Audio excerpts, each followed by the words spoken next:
Ndiaye. Jërë ngeen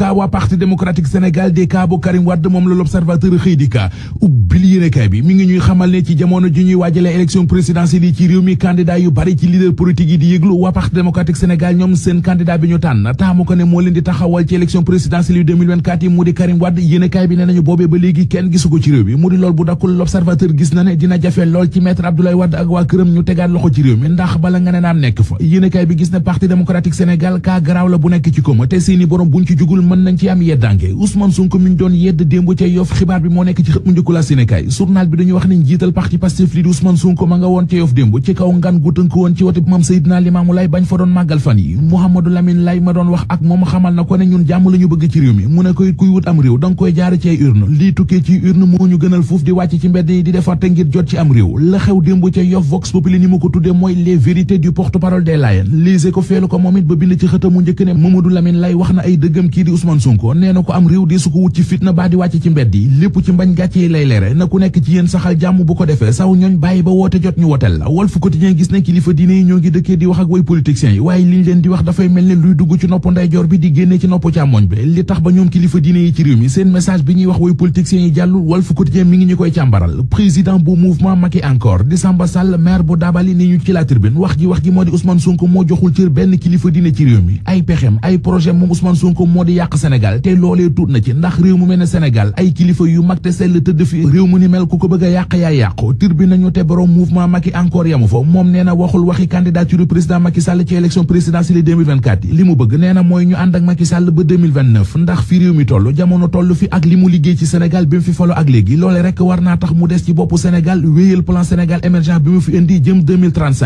2024 incertitude maanaam ay jiixi jaaxaaki xiini mi ne yu dul jeex bés bi le jour gis na ne moo am ci élection présidentielle yi ñu jëm ndax dara leeragu ci li leer ba leer Tribune nee nañu moo di opposition bi Macky Sall li mu bëgg mooy nelawal leen ak waxi troisième mandat yi ñu nekk cay wax ba fàtte lijjanti coowal parrainage beeg coowal code électoral bi député yi Yewwi Askan Wi mer nañu lool journal Life moo ko bind ci xëtamu njëkk Sud Quotidien di ko dëggal ci xëtamu njëkk ba dañu xamal ne li metti ci seen xol ñoom député yi fare ci Yewwi Askan Wi moo di nee nañu ni assemblée nationale bi doxe moo leen neexul le témoigne nañu ki ñu ko jiñ nag mooy président assemblée nationale Amadou Mame Diop nee nañu ni mu jiite assemblée nationale bi baaxul santul yàlla ñoom député yooyee fare ci langu Yewwi Askan Wi journal bi nee nañu ginnaaw toogaanu ñaxtu bi ñu bëggoon a def ci buntu assemblée nationale préfet aayi leen ko terewul def nañu ko bañ ci noppee toftal nañ ci ab janook taskatu xabaar yi fa lañ doon jéebaane ni assemblée nationale di doxe ŋàññi nañu it président assemblée nationale ni mu jiite assemblée enquête dina kay nañu dem nañu ca bay wax ne démocratie amul ca péncum ndawi réew ma ndaw lii di Azoura Fall ginnaaw bi ko juge bu 8e cabinet bi mandat dépôt woon libération nee nañu génne nañu ko démb ca kaso ba mu ne woon yóbbu ko garde à vue ko ci sûreté urbaine moom Azoura Fall turam dëgg-dëgg di Assane Gueye yéenekaay bi nee nañu mooy ki fi defoon ab vidéo di ca wax ne bés bu fi ab procès public amee ci diggante Adji Sarr ak Ousmane Sonko moom dana rey Adji Sarr journal bi nee nañu beneen mandat dépôt mi ngi koy yott.